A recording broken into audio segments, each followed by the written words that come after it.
Action at home. Do not merely think that you are going to become great. Think that you are great now. Do not think that you will begin to act in a great way at some future time. Begin now. Do not think that you will act in a great way when you reach a different environment. Act in a great way where you are now. Do not think that you will begin to act in a great way when you begin to deal with great things. Begin to deal in a great way with small things. Do not think that you will begin to be great when you get among more intelligent people or among people who understand you better. Begin now to deal in a great way with the people around you. If you are not in an environment where there is scope for your best powers and talents, you can move in due time. But meanwhile, you can be great where you are. Lincoln was as great when he was a backwoods lawyer as when he was president.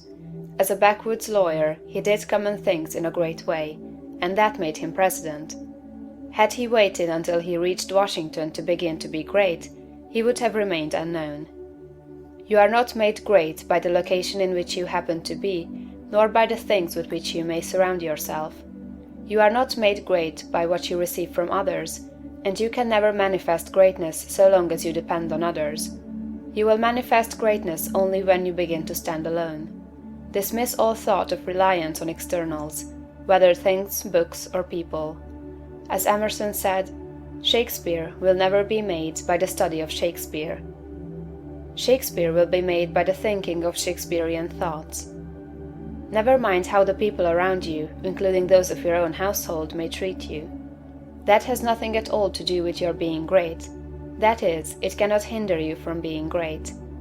People may neglect you, and be unthankful and unkind in their attitude toward you. Does that prevent you from being great in your manner and attitude toward them? Your Father, said Jesus, is kind to the unthankful and the evil. Would God be great if he should go away and sulk because people were unthankful and did not appreciate him? Treat the unthankful and the evil in a great and perfectly kind way, just as God does. Do not talk about your greatness. You are really, in essential nature, no greater than those around you. You may have entered upon a way of living and thinking which they have not yet found, but they are perfect on their own plane of thought and action.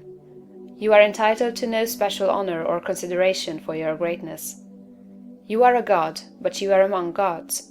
You will fall into the boastful attitude if you see other people's shortcomings and failures and compare them with your own virtues and successes. And if you fall into the boastful attitude of mind, you will cease to be great and become small.